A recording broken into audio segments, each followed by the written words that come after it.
শুধু একজন হজযাত্রীকে বিমানে না তোলার কারণে আল্লাহ অলৌকিকভাবে আকাশ থেকে 2 বার বিমান ফেরত পাঠাইছে।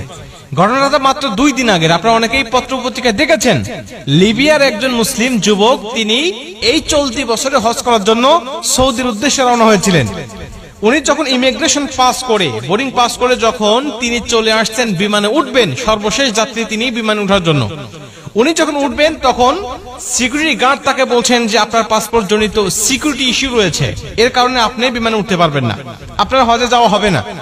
উনি বলছেন যে আমাকে যখন বাধা দিল আমার মধ্যে কোনো হতাশা কাজ করতেছিল না, কারণ আমার মধ্যে প্রবল ইচ্ছা আর আগ্রহ ছিল যে আল্লাহ অবশ্যই আমাকে মক্কায় নিয়ে যাবে, আমাকে হজ করার জন্য নিয়ে যাবে।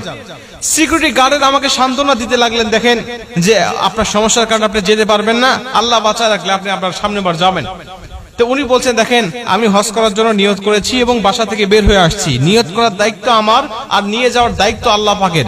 অতএব আমি যেহেতু এখান পর্যন্ত চলে আসছি, আপনারা বিশ্বাস করেন এই বিমান যাবে না, আমাকে না নিয়ে এই বিমান যাবে না।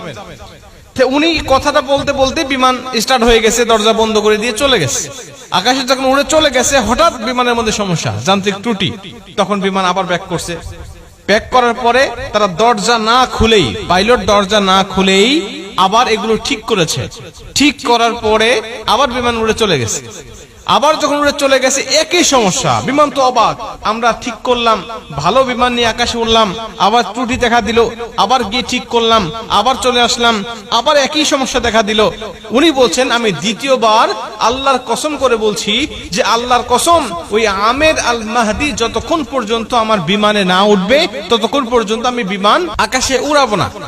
উনি কসম করে এখানে নিয়ে আসছেন, নিয়ে এসে বলছেন যে আপনি বিমানে ওঠেন, এবং আপনাকে না নিয়ে যাওয়ার কারণে আল্লাহ অলৌকিক ভাবে আমার বিমানের মধ্যে 2 বার একই সমস্যা দিয়েছে, যে সমস্যার সমাধান আমরা করেছি, কিন্তু আপনাকে না নিয়ে গেলেই সমস্যা আবার নতুন করে সৃষ্টি হচ্ছে।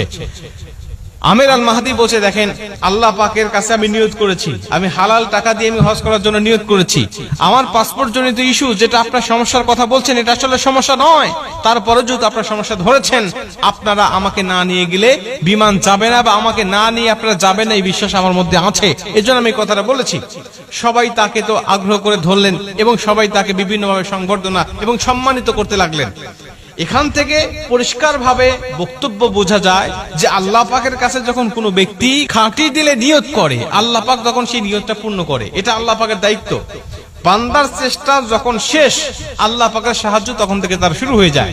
বান্দা ইচ্ছা করলেই বিমানটাকে আটকিয়ে রাখতে পারবে না, কারণ এটা দেশের নিয়ম, দেশের আইন, সে ইচ্ছা করলেই এককভাবে সেটাকে পরিবর্তন করতে পারবে না। এর জন্য আল্লাহ পাক অলৌকিক ভাবে